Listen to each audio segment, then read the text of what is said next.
자, 우리 실험법 얘기를 해봅시다.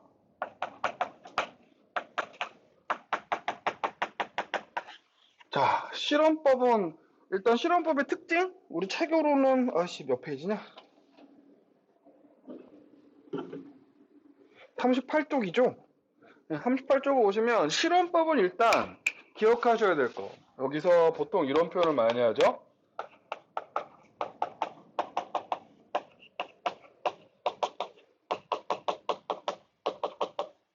가장 실증적인 방식이다. 이런 표현을 많이 해요. 이게 무슨 얘기냐면 실증적인 뚜뚜?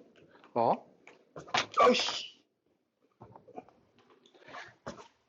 이렇게 볼륨을 미친 듯이 내려놓았냐? 뭐지? 후. 소리가 안 나죠? 나나? 나요? 안 나죠? 나니? 난데? 헐씨구나? 소리가 왜 안 날까요? 응? 이건 무엇이지? 켜졌는데? 오늘은 마이크를 쓰지 말라는 하늘에 계신가요? 네, 그래야겠네요. 일단 수업을 시작했으니 우리가 갈 길 가야죠. 자, 가장 실증적인 방법이라고 했죠. 이게 무슨 얘기냐면 가장 실증적이다라는 표현은 사실은 이것 때문에 붙는 표현이에요. 그러니까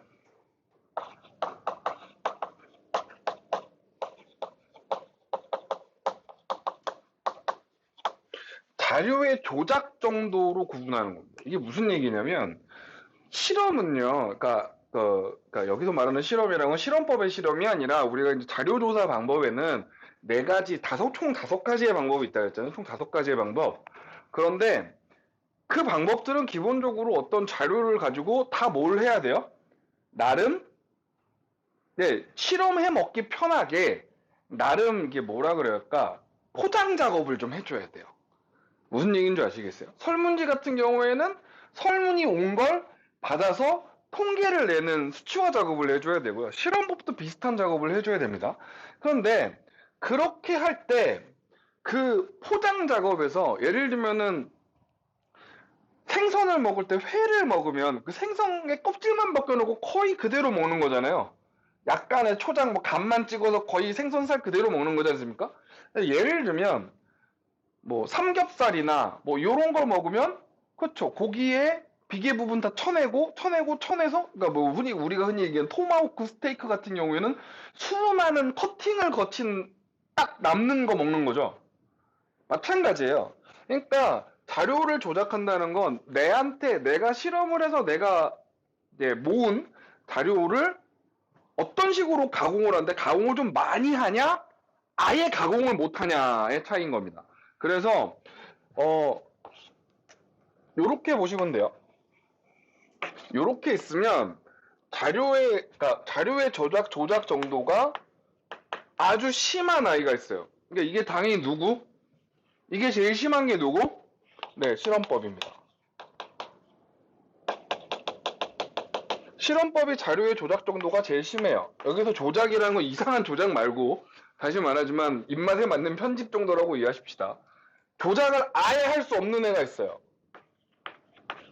조작을 아예 손도 못 대는 애. 오늘 하겠지만 뭐요? 네. 참여관찰법 같은 경우에는 아예 손을 못 댑니다. 애초에 그런 연구 방식이에요. 참여관찰이잖아요. 참여해서 뭐만 하는 겁니까? 관찰하는 거지 거기 관여하지 못하거든요. 이게 참여관찰법이 기본적인 특징입니다. 이게 극과 극으로 나눠지죠.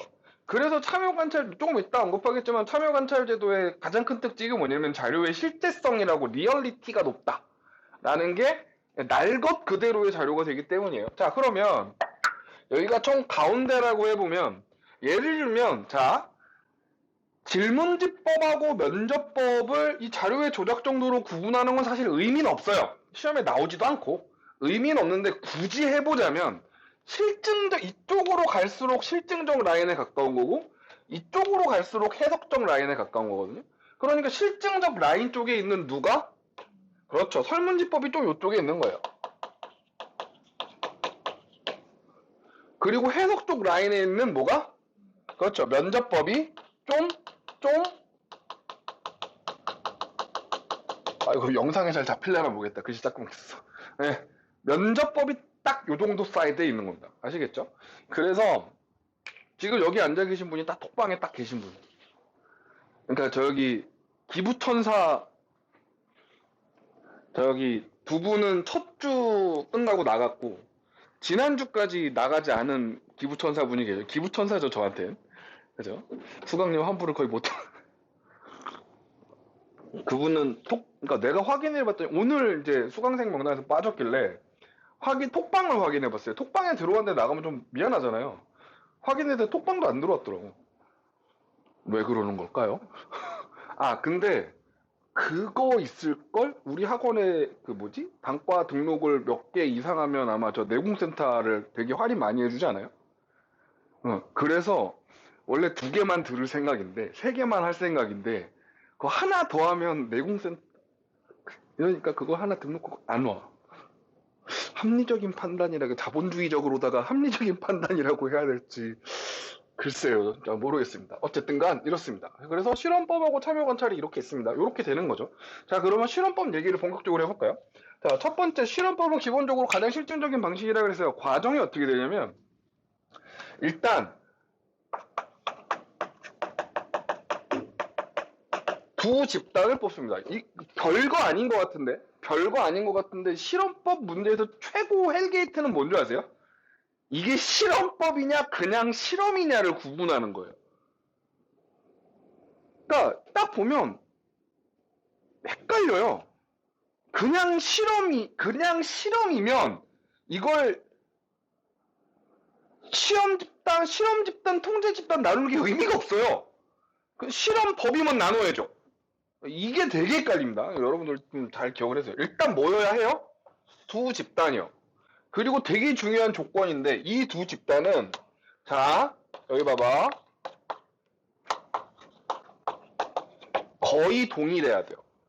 그러니까 사실상 이 두 집단은 사람을 모아놨는데 거의 동기화된 둘이어야 돼요. 이게 무슨 얘기냐면 예를 들면 A그룹에 10대 남성 고등학생 비흡연 운동 안함 이런 조건으로 A그룹의 학생을 모아놨는데 B그룹에 갑자기 10대 여성 이래버리면 이 그룹은 끝난 거예요. 집단 설정에서 아예 망한 거야. 이해가? 똑같아야 돼. 이게 다르면 실험을 할 수가 없어. 그러니까 여기 뭐 남성이요. 근데 여기는 중딩 안 돼. 여기 흡연자 노. 무슨 얘기인 줄 알겠니? 그러니까 이게 기본적으로 실험법은 완전히 똑같은 A집단, B집단 2개를 해놓고 실험에 의해서 그 중에 딱 하나만 차이나게 바꾸는 거야. 기본적인 구조가, 그러니까 완전히 실제로 완벽하게 똑같을 수는 없겠지. 사람 삶이 똑같지 않으니까. 하지만 최대한의 변수를 통제해서 거의 유사하게 만들어 놓은 A, B 두 집단을 나눠. 그 다음에 그 중에 하나만 바꾸는 거야. 나머지 집단은 아예 안 바꾸고. 하나만 바꿔놓어서 결과를 내보면 이 바뀐 요인 때문에 뭔가 있지 않니? 계속 인과관계를 찾아내는 거지. 자, 그러니까 이 두 집단은 뭐 해야 한다고? 똑같아야 돼요. 그래서 있잖아요. 실제 실험법을 제일 많이 하는 데가 어디냐면 이제 자연과학에서 심리학 실험 이런 거 할 때 실험법 되게 많이 하거든요. 아니면은 이렇게 요런 걸로 그러니까 물론 이제 사회과학의 연구랑은 좀 다릅니다만 신약 실험? 여러분 이게 지하철 타고 가다 보면 가끔 보시죠. 고지혈증 약 실험에 대하여 어디 병원 몇 개 병원이 협력하여 실험 대상자를 모집합니다. 대상 몇 살부터 몇 살까지의 남성 혈당이 얼마 이상이고 고지혈증 증세가 있을 것 이러면서 참여하면은 검사 몇 번 해주고 교통비정도 드려요 이런 것도 써 있잖아요. 그렇게 뭐 하는 거예요? 참여자를 모집할 때, 다시 말했지만 참여자를 모집할 때 기준이 명확하죠. 몇 살부터 몇 살까지의 남성이고, 뭐, 몸무게 몇 킬로 이상이고, 뭐, 혈당치가, 최근 혈당치가, 뭐, 당화혈소가 얼마고, 뭐 이런 걸 툭툭 써놓고, 조건에 맞는 놈만 오삼? 이렇게 된 건 뭐예요? 이 시도입니다. 이거 하려고 하는 거예요. 그렇게 해서 만들어 놔서 두 집단으로 나눠요. 그리고 한쪽한테는 새로 개발하고 있는 약을 먹이고, 한쪽은 냅둬요. 물론 뭘 먹이긴 해요. 하지만 대부분 비타민C. 실제 몸에 아무 영향을 주지 않는. 그러고서 나중에 다시 이제 검사를 해보면 결과치가 띵 나오면 아하 이 약이 효과가 있구나 딱 드러나는 거죠. 그러니까 기본적으로 이렇게 됩니다. 그러니까 두 번째 과정이 연구 과정이 어떻게 되냐? 기본적으로 집단 모아요. 자 우리가 그래서 뭐 두 집단 실험 집단과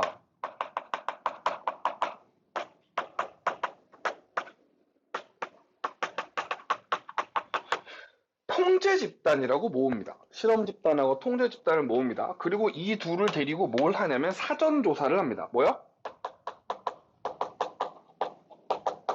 네, 여기도 같은 조사합니다. 사전 조사를 합니다. 자, 여기서 주의하실 점. 사전 조사를 했는데 결과값이 서로 다르다? 아, 이 실험 망한 겁니다. 왜요? 똑같은 애 모아놓고 사전 조사했으면 값이 같아야지. 이 값이 다르면 이게 무슨 의미가 있어, 이 집단이. 했는데 막 알고 봤더니 막 남자인 줄 알았는데 알고 봤더니 여자였어. 이러면 안 돼. 겁나 동안이라도 데리고 왔더니 알고 봤더니 60대 할머니. 이러면 안 된다고. 아시겠죠? 사전 조사를 해요. 그 다음에 누구한테? 실험 집단한테 실험합니다. 그러니까 얘가 마루타예요. 얘가 실험 당하는 애. 그래서 저는 외울 때 마실 간다고 외워요. 마루타 실험 집단. 마실 간다. 미안해요. 이게 뭔가 신박한 암기 방법을 설명해 주고 싶은데 사실 사회문화에선 신박하게 할 게 없어요. 네. 가장 신박한 암기 방법을 많이 연구하는 게 역사 선생님이 진짜 재밌는 거 많이 연구하시거든요. 지리 선생님도 되게 많이 연구하세요. 제가 되게 존경하는 저기 메가의 이기상 선생님이라고 계신데 그분은 수업 연구를 진짜 많이 하시거든요. 옛날에 한 10몇 년 전에 같이 일했었고 제 학원 강사 라이프에 정말 변곡점을 만들어주신 양반 중에 하나인데 그러니까 저는 그 양반하고 같이 해보기 전까지 전 되게 열심히 하는 줄 알았거든요. 근데 그 양반 이기상 선생님이 수업 준비하고 하는 거에 비해서 나는 하는 것도 아니야. 난 정말 펑펑히 노는 거였어. 한 2, 3년 전에 그거를 처음에 보고 진짜 이게 뭐지? 컬처 쇼크에 가까운. 나는 내가 되게 열심히 사는 줄 알았는데 생각보다 열심히 사는 게 아니었던 거야. 진짜로, 진짜로. 심지어 그분은 학벌도 서울대 지리교육과잖아. 뭐, 지리 안 들으시고 모르는구나? 응. 학벌도 좋고, 심지어 얼굴도 재밌게 생겼어요. 개그스럽게. 코미디언이 웃기게 못생긴 게 자랑이듯이 강사도 특색 있게 생긴 게 자랑이거든요. 저는 이름이 특색, 그래서, 그래서 그 양반 부서, 되게 개인적으로 존경하고 지금도 연락 자주 드리긴 하는데, 네, 그렇게 살아야 돼요. 진짜. 열심히 살아야죠. 자, 갑자기 이게 왜 나왔을까요? 자, 사전조사를 합니다. 그 다음에 뭐 해요? 얘한테, 개그. 그 양반이 그분 수업 연구하는 거에 되게 6시간, 7시간 앉아서 수업 준비를 하셔요. 10시간 가까이 앉아서 수업 준비를 하셔요. 그래서 되게 존경하고 막 그런데 어느 날 대화를 나눠봤더니 수업 연구의 한 70%는 그날 개그를 뭐 할까를 고민하고 계시더라고요. 그래서 유튜브에 이기상 선생님 웃긴 영상 쳐보면 되게 재밌는 말 많이 나옵니다. 기상이 변이라든가 뭐 이런 거요. 네. 자, 그래서 그 다음에 이제 뭘 합니다? 실험 집단한테 뭐예요? 실험 터치를 합니다. 그렇죠. 뭔가 액션을 가하는 거예요. 액션을 가한 잠시 그 다음에 뭐 해요? 얘는 통제 집단은 nothing 아무것도 안 합니다. 아무것도 안 합니다. 해선 안 됩니다. 만약에 여기다 뭘 건드렸다? 뭘 했다? 이건 실험법 망한 거예요. 다시 한번 얘기하지만 실험법은 굉장히 까다로운 기준으로 이 절차가 이루어집니다. 그러니까 이 중에 하나라도 삑사리가 나면 뭐가 아닙니다. 실험법이 아닙니다.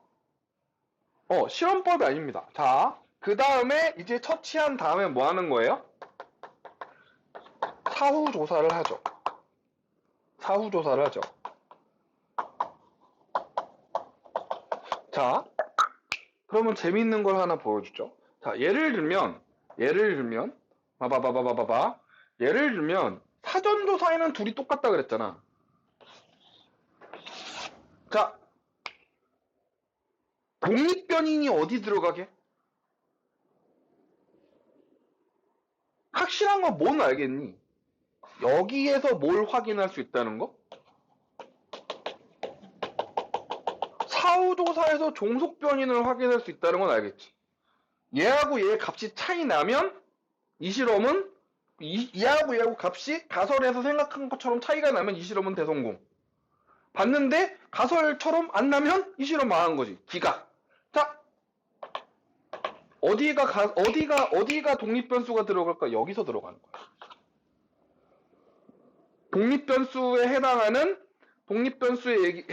뭐? 원인 요소. 인과관계에서 인내에 해당하는 요소를 어디서 집어넣는 거야? 실험 처치에서 여기서 하는 거지. 여기는 준비고요. 그러니까 여기다가 독립변인을 인풋 하시는 겁니다. 그러면 여기서 결과값이 나오는 거죠.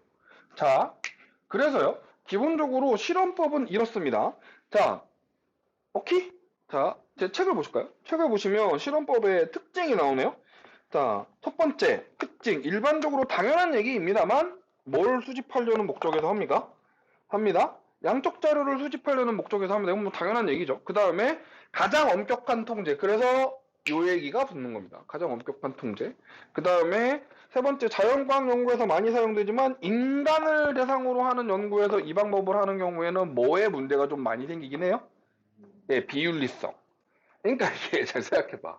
실험이 내가 아니라 저기 몰모트 실험용 쥐를 갖고 하는 실험이나 뭐 풀떼기를 갖고 실험을 한다든가 이러면 꺼리낄 게 없지만 실험 대상이 누구면? 사람이면 이거 좀 그래. 왜냐하면 실험 끝나면 끝이지. 실험 연구 대상자, 그러니까 실험 당한 사람들의 삶은 실험이 끝난 다음에도 이어지잖아. 그러니까 예를 들면 실험으로 이런 거 할 수 있거든. 폭력적인 영화가 개인의 인성에 미치는 영향을 알고 싶어서 한 달 동안 사람을 가둬놓고 겁나 슬래셔 무비 막 사람 막 잘리고 막 나 이런 영화만 막 한 달 내내 보여줬어. 그리고 실험을 해서 결과값을 얻었거든. 그리고 실험 끝난 다음에 그 영화 한 달 내내 본 사람이 공포 영화에 대한 트라우마가 생겼어. 그럴 수 있죠. 한 달 내내 제가요 대학 때 나름 게임방 페인 생활을 한 1년 해봤거든요. 게임방비만 1년에 한 700을 내봤어요. 그러니까 정말 하루 종일 24시간 중에 게임방에서 23시간, 20시간 정도 사는 것 같아요. 밤도 그냥 그 게임방 의자에서 잤으니까 미쳤죠.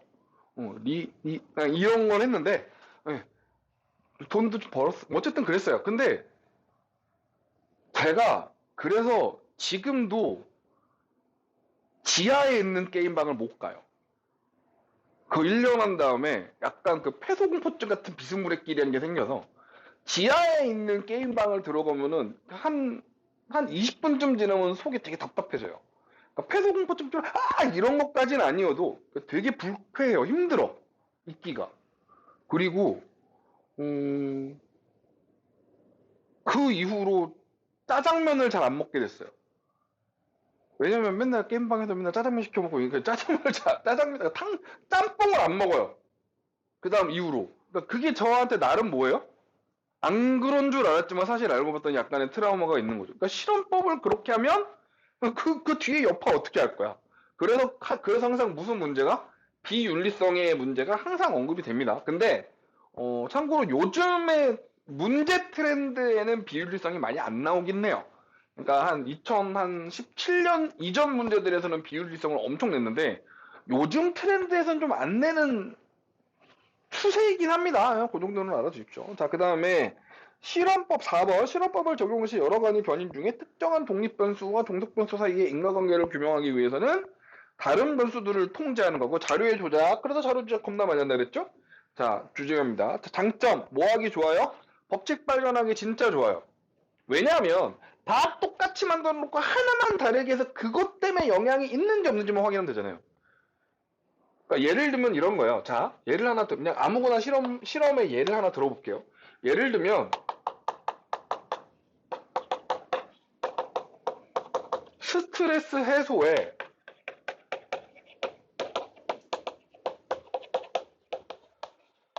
운동이 미치는 영향에 대한 걸 연구하고 싶어요. 그래서 가설을 세웠어요.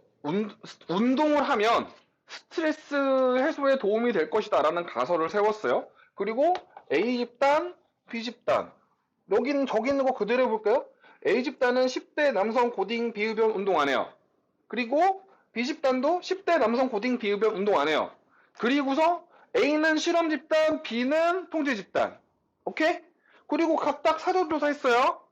사전조사 했어요. 그 다음에 자 이제 실험 처치를 합니다. 그러면 한 집단한테만 뭐 시키면 돼요? 운동시키면 돼요. A그룹 하나만 운동시키는 거예요. B는 아무것도 안 시켜야죠. 갑자기 여기서 B한테 영화를 보여줘. 이러면 안 돼요. 영화 보여줬는데 스트레스 내려가면 이게 운동 때문에 내려간 거지 영화 때문에 내려간 거지. 그러니까 A그룹한테 만약에 A그룹한테도 운동 앤드 영화 이러면 안 됩니다. 왜요? 원인이 뭔지 알 수가 없어져 버려요. 반대로 얘한테 아무것도 안 시켜야 되는데 뭐 시키는 순간 뭐 아웃이에요? 이건 실험법이 아닙니다. 아시겠죠? 그렇게 해서 운동을 시켜봤더니 운동을 하니까 스트레스도 당연하겠지만 스트레스는 어떻게 해야 돼요? 이거 뭐 해서? 그렇죠? 추상적인 개념이니까 조작적 정의해갖고 뭐? 조작적 정의가 뭐라 했어요? 수치화해야죠. 그죠? 그래서 바꿔갖고 관계가 있는지를 찾아내면 되는 겁니다. 아시겠죠? 기본적으로 이렇게 굴러갑니다. 자, 단점. 여기 돌발 변수 통제가 곤란하다는 건 여기서 돌발 변수라고 그러니까 여러분이 참여 관찰법하고 좀 헷갈리시는데 여기서 말하는 돌발 변수는 이런 돌발 변수에 가깝습니다. 그러니까 실험법은 기본적으로 연구자의 개입이 어디까지밖에 못하냐면 실험을 시작하기 전까지밖에 개입을 못해요. 그러니까 실험을 세팅하는 과정은 누가 전지전능한 신처럼 이렇게 저렇게 하는 거예요. 연구자가 실험을 시작하기 전에는 조건을 세세하게 조정하고 이런 거 다 합니다. 그리고 결론적으로 뭐가 시작이 되는 순간 실험이 시작되면 그 다음서부터 연구자는 아무것도 못해요. 손을 못 대요. 뭘 해? 그러니까 그러면 그 순간서부터는 어떻게 되는 거예요? 그렇죠. 뭔 일이 터지면 답은 하나밖에 없어요. 실험을 중단하든지 쌩까고 가든지. 그래서 그런 돌발 변수에 조금 애매하긴 합니다. 그 참여 관찰에서 얘기하는 돌발 변수랑은 좀 의미가 달라요. 자, 그 다음에 일반화가 어려워. 자, 실험법은요, 대규모의 집단을 갖고 실험을 하는 게 쉽지 않습니다. 왜냐면 사람이 많으면 변수도 많아져요. 사람을 10명, 10명 두 집단 놓고 하는 거랑 1000명, 1000명 두 집단 놓고 하는 건 난이도가 게임이 안 됩니다. 1000명을 어떻게 통제할 거예요? 아니, 10명이면 예를 들면 식사 시간 통제하는 거 할 수 있어요. 예를 들면 몇 시부터 몇 시까지 1시간 동안 30분 동안 밥 먹고 20분 동안 방 안에 있다가 10분 뒤에 나오죠. 이게 돼. 1000명이면 밥 먹는 것만 해도 시간 어마어마하게 나가요. 니네 학교에서 급식 먹는 거 생각해봐. 야, 학교 급식 전교생 다 합쳐도 1000명도 안 되는데 거기서 급식 먹는 것도 그 살벌하게 막 쉬는 시간에 발 빼놓고 뛰어갈까 말까 고민하고 앉아있는 이런 상황에서 1000명의 사람을 어떻게 통제해? 이런 거 안 됩니다. 그래서 어느 정도의 인원, 너무 많은 인원을 하긴 좀 어려서 전국적인 단위의 일반화는 사실 좀 힘들긴 해요. 그래도 그렇죠. 나름 법칙을 만들어 올 수 있다는 점이 장점이고요. 자, 그 다음에 비윤리성. 아까 전에 얘기했지만 실험법에서 제일 시험 문제가 많이 나오는 건요. 봐봐. 실험법이 문제가 나면 제일 많이 나오는 건 이거. 두 집단이 거의 같아야 된다. 그리고 아까 전에 얘기했지만 실험이냐 실험법이냐 구분하는 거. 이게 실험 집단이니 통제 집단이니 구분하고 실험이냐 실험법이냐 실험법이 아니냐 구분하는 거가 제일 요즘엔 트렌드긴 하거든요. 그러니까 비윤리성은 자주 안 나오긴 하지만 워낙 좋은 문제의 유형, 그러니까 예전에 많이 출제됐던 유형이라서 설명을 드리면 기본적으로 비윤리성의 문제는 비윤리적인 가능성이 존재하죠. 그죠? 예를 들면 가장 대표적인 게 이런 거예요. 실험 내용이 그 사람의 인격에 영향을 미칠 때 사전 동의를 받아야 되는 거거든요. 근데 실험에 따라서 사전 동의를 받을 수 없는 실험도 있어요. 그러니까 이 사람한테 실험을 하는 걸 내가 알면 결과에 영향이 미쳐버려. 그러니까 내가 당신을 관찰하고 있습니다. 라고 얘기하면 그 순간부터 평상시에 이렇게 잘 걷던 애가 갑자기 이렇게 걷는 거지. 이해가요? 그러니까 그런 경우에는 뭐 할 수가 없어요? 사전 동의를 구할 수가 없거든요. 하지만 그래도 뭐 해야 돼요? 사후에 동의를 해야죠. 사후 동의를 구해야죠. 이런 게 필요합니다. 그래서 그런 면에서 윤리적인 게 있고요. 그래서 거기 두 번째 거 보면 자발적인 동의를 통해서 윤리성을 확보할 수 있어요. 원칙은 뭡니다? 원칙은 사전 동의. 하지만 상황에 따라서는 뭐로 갈 수도 있어요? 사후 승인으로 갈 수 있습니다. 사전 동의, 사후 승인이죠. 네. 자, 이렇게 갈 수 있어요. 사후 동의, 여러분 잘못 쓴 거예요. 사후 동의라고 하면 뭐 사후 승인입니다. 미안해요. 동의라는 말은 사전 동의일 때만 동의라는 표현을 쓰고, 예, 이거 정법 하시는 분들은 아시겠지만, 예, 그 사후에 받는 건 승인이죠. 동의가 아니라. 예, 미안해요. 이런 소소한 오타가 있을 줄. 자, 그런데 봐봐. 자발적인 동의가 중요한데 봐봐. 자발적인 동의를 해도 문제가 되는 경우가 있어. 예를 들면 그 자발적 동의를 신뢰할 수 없는 사람들. 예를 들면 우리 집에 있는 2호기. 우리 2호 아들. 아들 2호. 이제 8살이거든. 올해 8살 됐어. 이제 그 사실 막 유치원생이지 뭐. 걔한테 자발적 동의를 얻다고 이걸 자발적 동의라고 할 수 있을까? 사탕 하나 주고 먹을래? 이거 할래. 이러면 할게 분명한데? 이해가요? 아니면 나이가 아주 많으셔서 치매 같은 게 오신 치매 노인.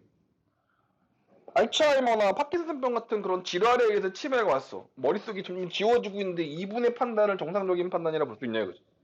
아니면 다른 종류의 정신지체 장애.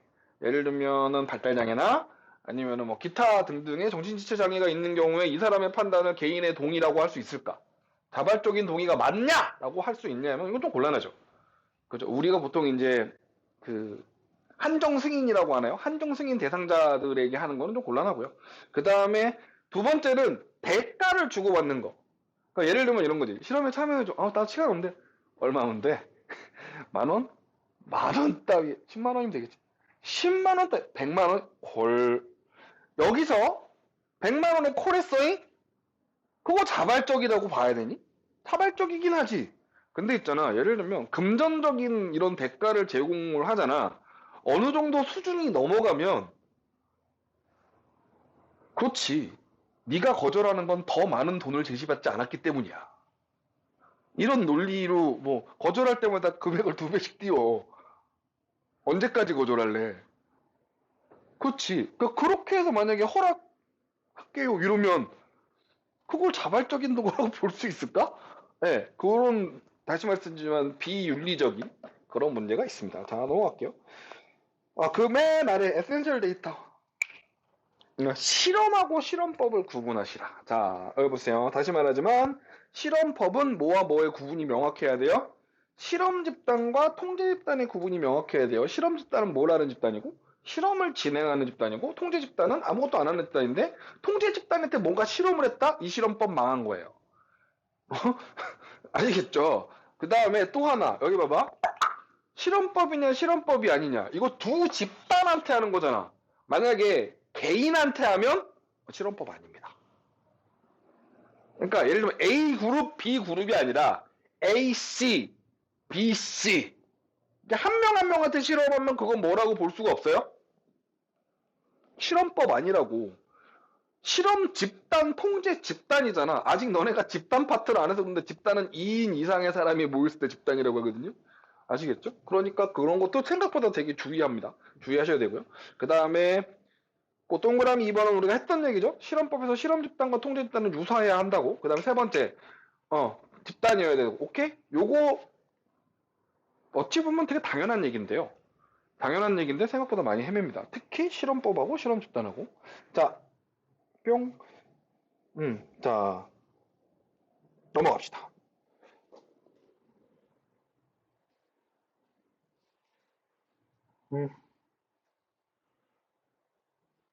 음, 하나만 더. 체크. 옆에 날개도 나와 있는데.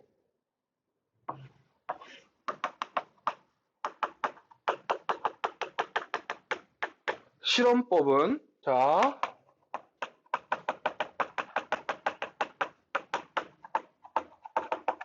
독립변인을 조작한다. OX.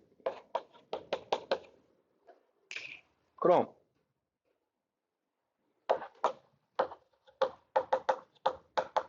실험법은 종속변인을 조작한다. OX.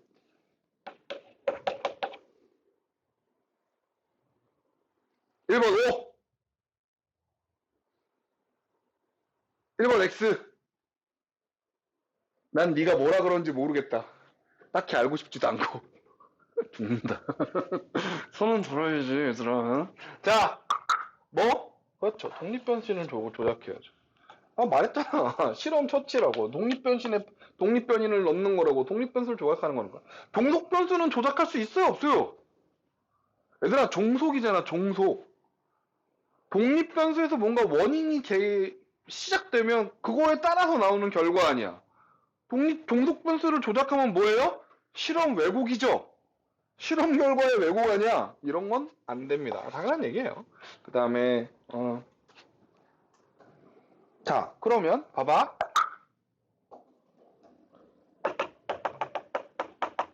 독립변인을 비교한다? 종속변인을 비교한다. 어느 쪽? 독립,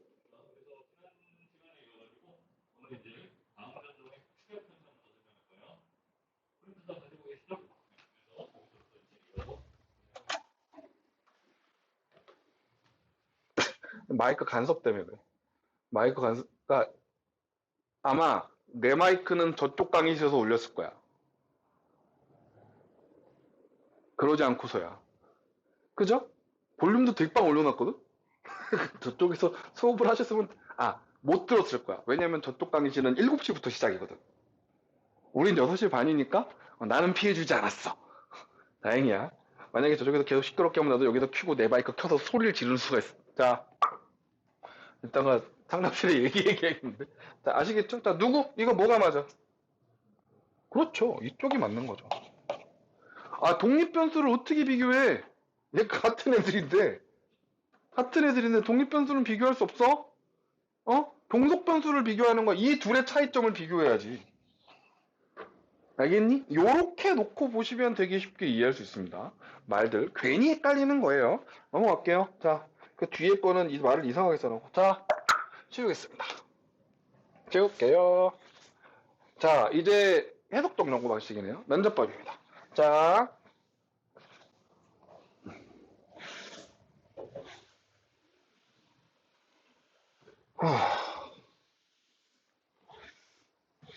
어이구. 여기 혹시 여러분 중에 저녁 안 먹고 오신 분 계세요? 없죠? 아니, 혹시 해서 물어보는 거예요. 사준다는 얘기는. 자, 면접법이요.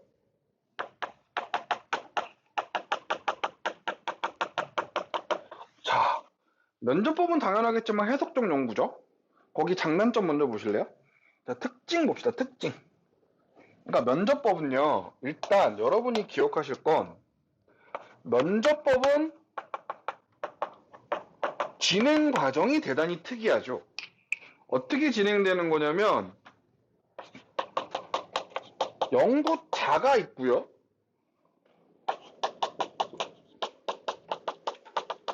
연구 대상이 있으면 연구자가 퀘스천을 던져요. 그러면 거기에 연구 대상이 앤서를 달죠? 그러면 그걸 가지고 연구자가 퀘스천 Q 다시를 던지는 거예요. 그러면 다시 이게 다시인데요? 라고 대답을 하고 그걸 갖고 또 따서 Q 다시로 던지는 거죠. 이렇게 계속 서로 주거니 받거니 하면서 꼬리에 꼬리를 무는 영단어 마냥 서로의 토킹 어바웃을 이어가는 게 면접법의 특징. 그래서요. 거기 특징 써 있는 거 잠깐 보실래요? 자, 면접법의 특징. 일반적으로 질적 자료의 수집을 목적으로 한다는 지극히 당연한 얘기니까 설명하지 않을게요. 그리고 2번 별표해보세요. 조사 대상자나 진행 상황, 응답 내용 등에 따라서 요거 별표. 질문의 내용이나 형식이 유연하다. 질문의 내용이나 형식이 뭐하다? 유연합니다. 자, 요건 지울게요. 그러니까 연구자가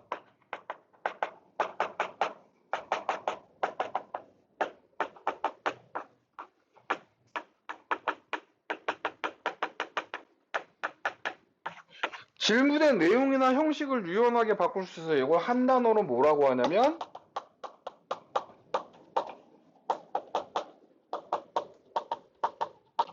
한 단어로 비구조화된 질문이다. 이렇게 표현합니다. 우리 앞에서 지난주에 설문지법을 배울 때 설문지법의 특징이 뭐였었죠? 구조화된 질문이었죠. 뭐? 구조화됐다는 게 무슨 뜻이라고 했어요? 픽스돼 있다고요. 면접의 문항이 정해져 있다고. 물어볼 거 누구한테 물어봐도 같은 거 물어봐. 답도 정해져 있어. 아니 설문지법에서 가끔 답을 주관식으로 쓰게 하는 경우도 있긴 있거든요. 아주 드물게. 근데 대부분의 사람들이 싫어합니다. 그리고 연구자도 싫어합니다. 왜요? 주관식으로 쓰면 통계 내기 빡세요. 그 사람의 답안이 어떻게 튀어나올지를 모르니까 주관식으로 내는 경우에 주관식으로 설문을 하면 그 질문자가요. 그 설문 문항 설계를 어마어마하게 빡빡하게 해야 됩니다. 그러니까 문항 설계를 잘해서 질문자의 답변이 그러니까 연구 대상의 답변이 질문자가 원하는 답이 나오게 해야 돼요. 그러니까 원하거나 그 방향성에 맞도록 그러니까 굉장히 고난이도입니다. 그리고 시간도 더럽게 많이 걸립니다. 그러면 또 시간이 되게 많이 걸리는 건 무슨 문제가 생기는 줄 알아요? 그렇죠. 면접이 무성해집니다. 응답이 성의 없게 에이씨 안해 식빵 이러고서 끝나는 경우가 많아요. 뭐 어렵게 할 것도 없어. 너네들 나중에 너네가 돈 벌어갖고 쿠팡이나 이런 데서 물건 사봐. 그 물건 사고 후기 남겨주세요. 잘 안 쓰게 돼. 나만 해도 그 쿠팡을 열어봤더니 후기 써야 될 게 200 몇 개가 있는데 그냥 씹고 있어. 안 쓰고 있다. 그러니까 요즘에는 겨울이잖아요. 그래서 우리 1호기와 2호기들이 귤 킬러거든요. 2kg짜리 귤을 한 박스를 사면 하루에 다 먹어요. 그러니까 그러니까 배송을 하면 새벽 배송으로 아침에 와요. 꺼내놓고 갖다 지금 우리 아들 원데이 투데이가 다 방학이잖아. 그러니까 우리 1호기와 2호기가 내가 아침에 이제 얘들아 갔다 올게 그러고 낮에 이제 출발해서 여기 갔다 오고 수업 끝나고 10시에 끝나고 집에 딱 들어가면 없어요 귤이. 우리 와이프한테 야 나는 맨날 내 돈 들여서 사놓고 내 돈으로 사놓고 나는 구경도 못하고 인간적으로 서재에다 2개만 쟁여놔도 그래서 우리 와이프 말 놔뒀대요. 우리 2호기가 다 갖다 먹었다. 아우 진짜. 자 이빠야.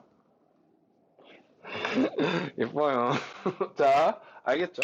자, 그 다음에 여기 보면 심층적인 조사를 위해서 소수의 대상으로 연구합니다. 그러니까 대상이 누구예요?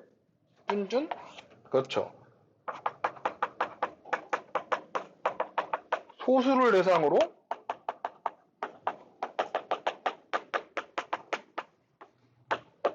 대상으로 깊이 있는 내용.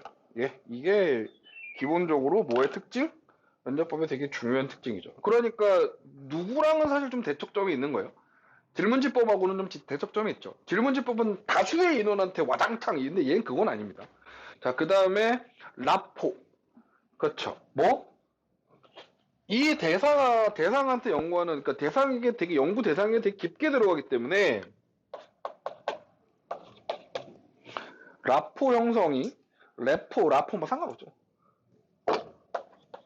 RAPPOR인가? 이게 형성이 중요하죠. 거기 밑에 이제 용도 됐고 장단점 봅시다. 문맹자한테 실시 가능해요. 대화만 통화만 할 수 있죠. 그죠? 그 다음에 요거 하나. 노. 그래서요 면접법하고 질문지법을 묶어서 요렇게 요즘 되게 많이 나오는 선지가 뭐냐면 면접법하고 질문지법을 묶어갖고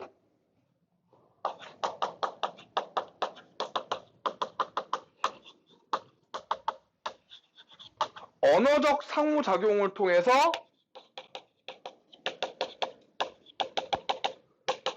자료를 수집하는 방법 이러면 이거 두 개 다 해당되는 거예요.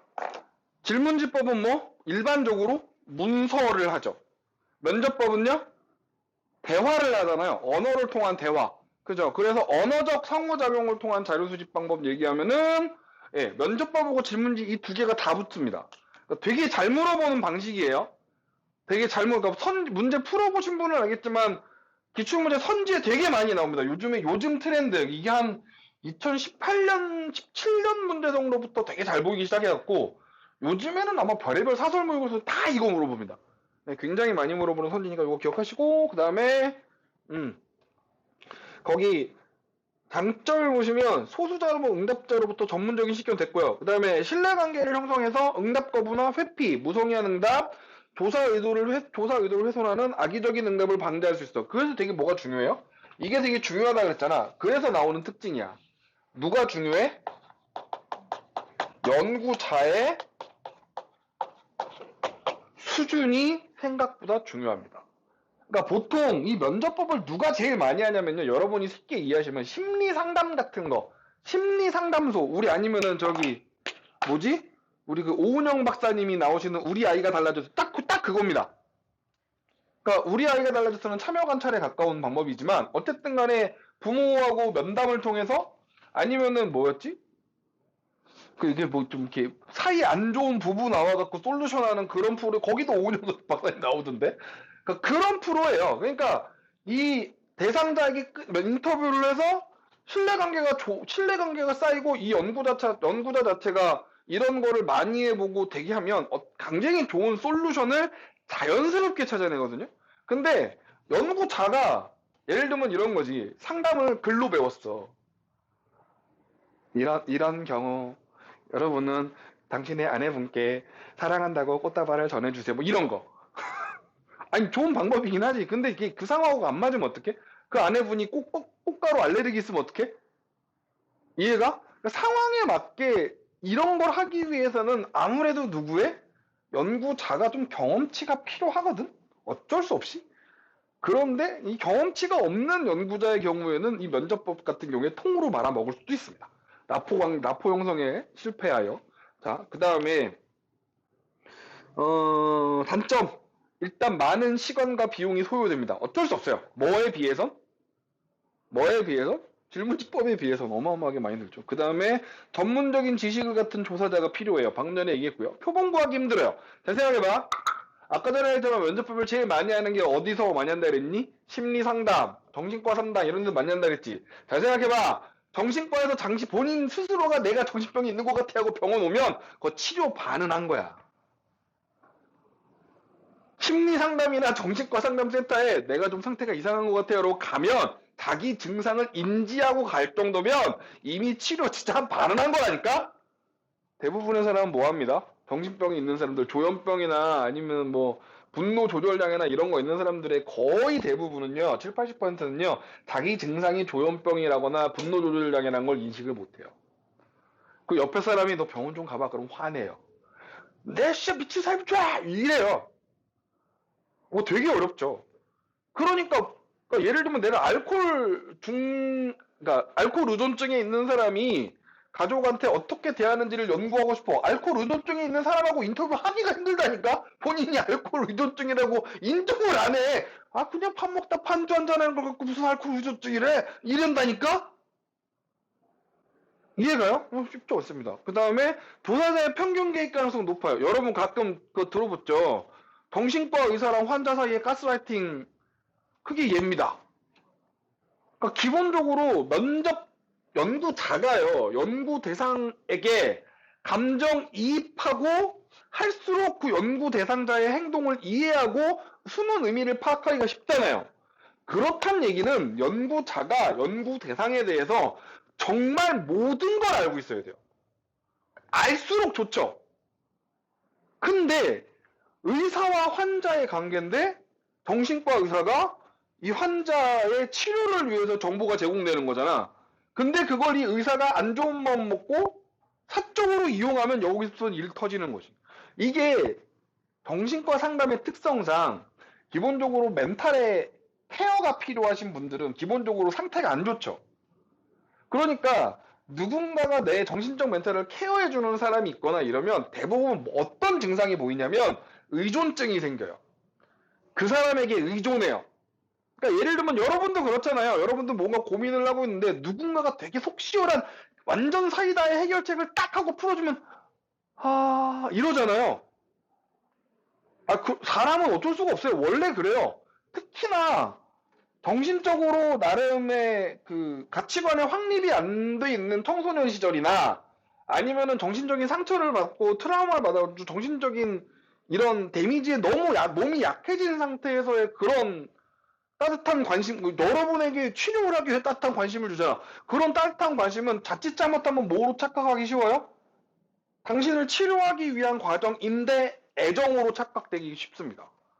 거기서부터 시작되는 거죠. 근데 이쪽의 의사라든가 아니면은 그런 관계의 우위성을 파악하고 있는 사람이 이걸 안 좋은 방향으로 쓰기 시작하면, 그렇죠.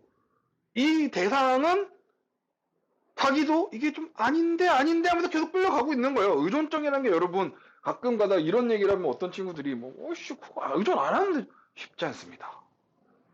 쉽지 않아요. 그거 쉽지 않아요. 심리적으로 끌려다닌다는 게 여러분들이 극복한다고 극복되면 그렇게 세상에 사기당하고 끌려다가고 보이스피싱 당한 사람이 있겠냐? 그거 쉽지 않습니다. 네. 그래서 그렇고요. 그 다음에 조사자의 평균 계획 가능성이 가장 높아요. 그러니까 왜 그러냐면 면접법이란 방법상 자체상 연구자와 연구 대상 사이에 거리가 별로 없죠. 그러니까 개입을 하면 안 되는데 개입이 되기가 쉽다. 자, 여기서는 거기 옆에 날개 해보세요. 여기 해놨죠? 질문지법하고 면접법은 언어적 수단을 사용한다는 점에서 상호 공통점을 갖는다. 요거 시험이 많이 납니다. 자, 그 다음에 거기 밑에 에센셜 데이터 보시면 질문지법하고 질문지는 뭐로? 그렇죠. 구조화된 질문을 던지면 뭐고? 봐봐. 예를 들면 이런 경우가 있어. 면접이야. 전화로 해. 전화로 하는 면접도 할 수 있죠. 근데 어떤 전화 면접은 뭐로 구분하고? 이건 설문지로 구분하고요. 어떤 전화 면접은 면접법으로 구분하는데 그게 뭐의 용으로? 질문의 구조와 유무로 구분하는 겁니다. 질문이 정해진 거 던지면 뭐고요? 면접법입니다. 질문지법이요. 예. 그 다음에 정해지지 않은 걸 던지면 면접법이고. 오케이, 됐죠? 넘어가겠습니다. 쫀쫀. 이 면접법이 참 어려운 방법입니다. 자, 그 다음에 쉬운 참여관찰법.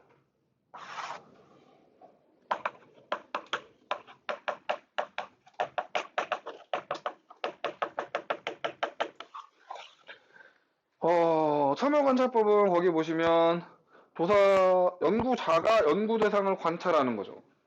그죠? 연구자가 연구 대상을 관찰하는 거죠. 그래서 여러분 잘 모르시겠지만, 그래서 이 관찰하는 방식에 의해서 나누는 거예요. 참여 관찰과 비참여 관찰로 나눕니다. 우리 시험에서는 비참여 관찰은 안 나와요. 참여 관찰과 비참여 관찰로 나누는데, 예를 들면 참여 관찰은 여러분이 어디로 직접 들어가는 거예요? 여러분이 연구 대상에 느그가 들어가는 겁니다. 들어가서 그 대상하고 섞어서 이러면서 관찰하는 거예요. 이게 참여 관찰. 그러니까 예를 들면 다큐멘터리 같은 거 있잖아요. 뭐 해외 다큐멘터리, 뭐 예를 들면 여러분은 안 보셨을 것 같은데 되게 좀 옛날 다큐긴 한데 뭐 아마존의 눈물 뭐 요런 다큐멘터리 같은 게 있거든요. 그거는 촬영 기간이 2년이에요. 한 1년 반 정도를 그 다큐멘터리 촬영하는 촬영 감독이 그 아마존에 있는 그 부족에 들어가서 거의 200일 가까이 살았어요. 그러니까 처음에는 피부색도 다르고, 일단 그리고 그 PD는 옷을 입고 있지 않니? 물론 뭐 반팔에 면티지만 옷을 입고 있잖아. 그러니까 그쪽 부족은 다 벗고 있는 사람들이거든. 그러니까 피부 색깔도 그러니까 처음에 갖고 막 얼굴 만지는데 그거 있잖아. 우리는 알잖아. 그러니까 막 그 원시 부족들이 막 얼굴 만지고 막 이게 되게 친한 척하고 그러니까 우리는 막 이렇게 웃고 있지만 웃고 있지 않은 그런 얼굴 알지? 막 이렇게 뭐 피부 표정을 나쁘게 하거나 이러면은 그 겨우겨우 쌓아놓은 선호도를 날려먹을 수 있으니까 막 카메라 만질라 그러면 카메라 이러고 있는 거 있잖아. 그거 보면서 와 진짜 고생한다. 그런 게 참여관찰입니다. 그러니까 이게 그래서 참여관찰법에서는 처음에 뭐가 되게 중요했냐면 맨 처음에 들어가서 실험이고 나발이고 못해요. 뭐예요? 친해져야 돼요. 그 사람들이 뭐 할 때까지 나를 의식하고 행동하면 안 됩니다. 이거를 뭐라고 얘기하냐면 그러니까 참여관찰법은 이거는 시험에 안 나옴. 안 나옴. 얘는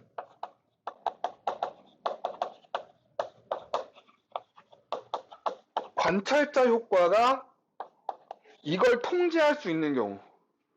관찰자 효과라는 건 이런 거예요. 누가 쳐다보면 행동이 바뀌는 현상을 관찰자 효과라고 그러거든요. 그러니까 가장 대표적인 관찰자 효과를 여러분이 보실 수 있는 건 여러분 학교에서 연구 수업할 때 그러니까 외부에서 학부모님들 우르르 오고 장학사에 막 외부에서 소빙된 손님이 교실 뒤에 한 20명째 우르르 앉아있으면 선생님의 태도가 바뀝니다. 그러니까 평상시에는 예를 들면 여선생님 같은 경우에는 간단한 브라우스나 이런 걸 입고 수업을 하시는데 갑자기 투피스 정장에 머리에 힘 빡 주고 화장 그러니까 너무 진하게 하면 안 되니까 그러니까 진짜 무슨 전투에 나가는 갑옷을 입은 장군 마냥 투피스 정장에 정말 선보러 갈 때나 입을 정장에 갑자기 막 진짜 풀 메이크업 하고 나타나서 말도 바뀌죠. 예를 들면 야 이렇게 해야지 막 이런데 갑자기 수업에서 자 여러분 오늘의 수업은 이걸 진행해 보도록 하겠습니다. 자, 누가 질문해 이런 게 갑자기 선생님 애들도 적응 못하고 알죠? 그거 할 때 다 이렇게 시나리오 짜고 까는 거 응, 다 똑같구나 이 학교도 예, 그럴 때 그 전형적인 관찰자 효과죠. 네, 예를 들면 관찰자 효과를 통제 못하면 참여 관찰은 못해요. 내가 들어가는 순간 사람들이 막 평상시에 막 이러고 달리다가 내가 들어가서 보고 있으니까 다 이러고 움직이면 의미가 없잖아요. 자연스러운 걸 보려고 하는 건데. 근데 반대로 네 비참여 관찰은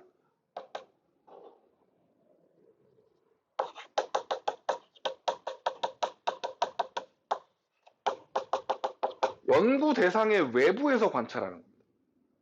그러니까 요즘으로 치면은 관찰 카메라요. 관찰 카메라. 요즘에 제일 많이 요즘에는 기술이 발달을 해갖고 저 먼 곳에서도 줌으로 땡겨서 보거든요. 그래서 요즘에 많이 좋아지긴 했는데 얘는 관찰자 효과를 뭐 할 때?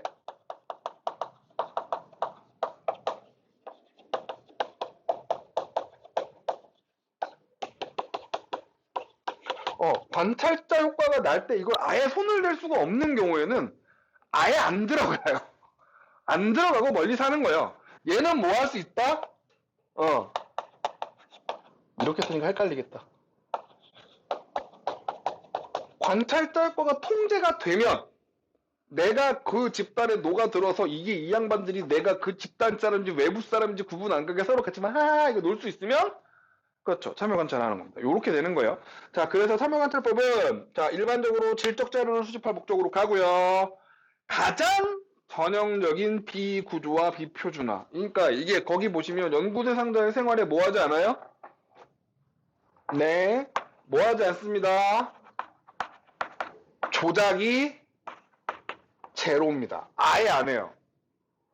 우리는 그냥 뭐일 뿐? 관찰하는 자일 뿐.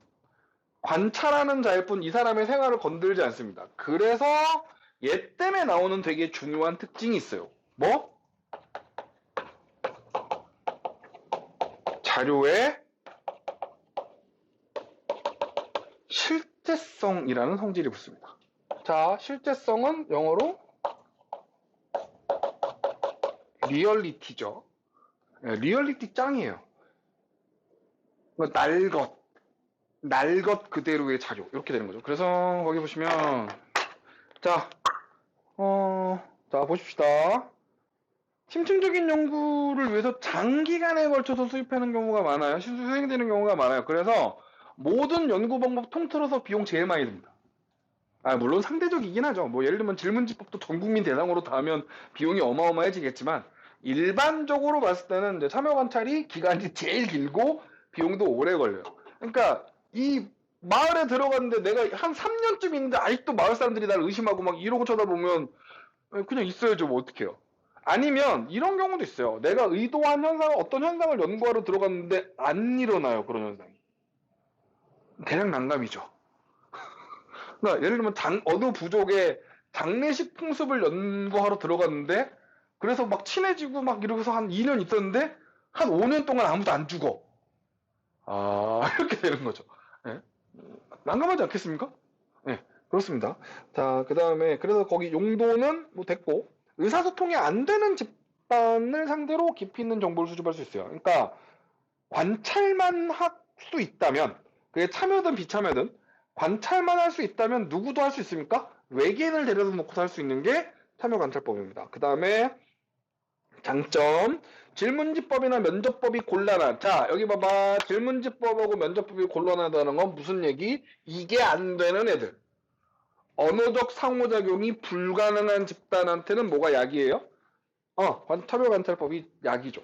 그 다음에 자료의 실제성을 보장한다. 자료의 실제성은 여러분 참여관찰법을 묻는 그러니까 보기 중에 자료의 실제성이라는 보기가 참여관찰이 엮이면 진짜 많이 나오는 보기예요.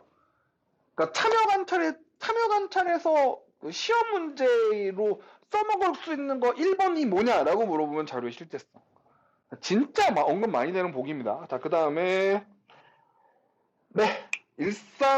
대상자의 일상 세계에 대한 심층적인 자료를 수집하는 데 유리하다. 그렇죠. 계속 보고 있으니까. 하다못해 그 사람이 밥 먹고 응가로 뭐 했는지까지 기록을 하면 그거 자체가 살아있는 역사죠. 그 다음에 단점. 네, 당연하겠지만 많은 대상을 관찰할 수가 없어요. 그러니까 예를 들면 어느 부족에 들어가도 그 부족을 다 관찰하는 건 불가능해요. 왜요? 사람의 정신머리가 한계가 있잖아. 그러니까 보통 관찰을 하러 들어가도 어떤 특정 대상을 정해놓고 걔만 봐요. 그러니까 많은 대상을 하긴 좀 힘듭니다. 그 다음에 관찰자의 편견이 개입될 가능성은 당연히 있죠. 왜요? 해석적 연구 방법이니까 누구와 누구의 심리적 거리가 가까워요. 연구자와 연구 대상의 심리적 거리가 가깝습니다. 이건 어쩔 수가 없는 거예요. 자, 그 다음에 3번 디귿 별표, C 별표, 예상치 못한 돌발 변수. 이게 날거잖아. 자료에 대해서 뭘 하지 않아? 조작을 하지 않잖니. 그러니까 뭐가 터질 수 있어? 갑작스러운 돌발 변수가 터져요. 그러니까 예를 들면 실제로 있었던 사례인데 어떤 거냐면 어떤 요 참여 관찰을 제일 많이 하는 건 문화인류학 같은 데서 원시 부족 연구 뭐 요런 거 할 때, 뭐 아니면은 호랭이 관찰 연구 이런 거 할 때 제일 많이 씁니다. 옛날에 아프리카 어디에 원시 부족을 연구하러 들어간 학자가 거기 있는 부족하고 친해져서 3년 동안 되게 오만 걸 다 해가지고 그 부족하고 되게 친해져서 되게 연구를 많이 했어요. 근데 어느 날 그 양반이 디지털 카메라를 새로 구해서, 그러니까 2000년대 초반에 디지털 카메라를 새로 구해가지고 이제 거기 뭐 부족들이 그러니까 물송가를 사냥하는 장면을 사진으로 찍었대요. 당연하게 차각차각 소리가 났고 그 부족들이 신기해가지고 보니까 이 사람은 아무 생각 없이 화면을 저렇게 보여준 거죠. 근데 갑자기 그 부족 애들이 표정이 싹 굳어가지고 그러니까 3년 동안 되게 친하게 지내던 애들인데 갑자기 얼굴 표정이 싹 바뀌더니 걔를 잡아갖고 부족장한테 끌고 갔는데 그 부족장이 갑자기 그런 얘기를 하는 거래요. 그러니까 이것도 나중에 들어간 학자가 조사해서 알아낸 거예요. 그 부족장이 요즘에 우리 마을에 소가 점점 없어지고 있는데 네가 이런 이상한 걸로 소를 찍어서 소의 영혼을 가둬놨기 때문이다. 그리고 죽였대요. 죽였대요. 연구하시던 분이 그래서 그 부족한테 그냥 거기서 죽었어요. 그러니까 본인이 그렇게 될 줄 알았을까요? 자세히 너네라면 그런 행동 안 했을까? 그런 일이 일어날 줄 아나? 진짜 돌발 변수야. 이게 참여 관찰하는 대상자가 뭔 일을 할지 아무도 몰라. 이게 연구 대상에 대해서 어느 정도 조작을 하거나 컨트롤을 해놓으면 대상자의 반응을 예상할 수가 있거든? 근데 얘는 아예 손을 안 대니까 이게 어떻게 튈지, 이쪽으로 튈지 이쪽으로 튈지 몰라. 그것 때문에 연구자의 생명도 아슬아슬할 때가 있을 수 있죠. 이게 이제 그 참여 관찰의 문제점입니다. 그 다음에 조사 대상자가 조사자를 의식하면 올바른 결과 안 나오죠. 이거 뭐? 그렇죠. 방금 전에 제가 여기 써놨던 관찰자 효과가 있냐 없느냐에 따라. 그리고 봐봐. 하나 퀴즈. 관찰자 효과를 통제할 수 있으면 참여 관찰하는 거예요. 근데 뭘 해도 관찰자 효과가 통제가 안 돼. 이 관찰자가 있으면 너무 의식을 많이 해. 그럼 어떻게 해야 돼? 그냥 면접해야 돼. 면접은 어차피 대놓고 하잖아. 그러니까 이건 관찰자 효과를 따질 필요가 없는 방식. 그러니까 관찰자 효과가 미친 듯이 나타나서 관찰을 할 수가 없는 애들은 차라리 뭘 하는 게 나은 거야? 걔는 그냥 따로 데려다 놓고 면접을 하세요. 그게 나아요. 알겠니? 관찰자 효과 관련해서는 문제가 기출된 게 요런 식으로 나온 적이 있습니다. 오케이. 그 다음에 문헌연구법은 잠깐만 쉬었다가 문헌연구법 하고 나머지 넘어가도록 할게요. 시간이 1시간이 넘어서 잠깐만 쉬었다 하겠습니다. 뿅!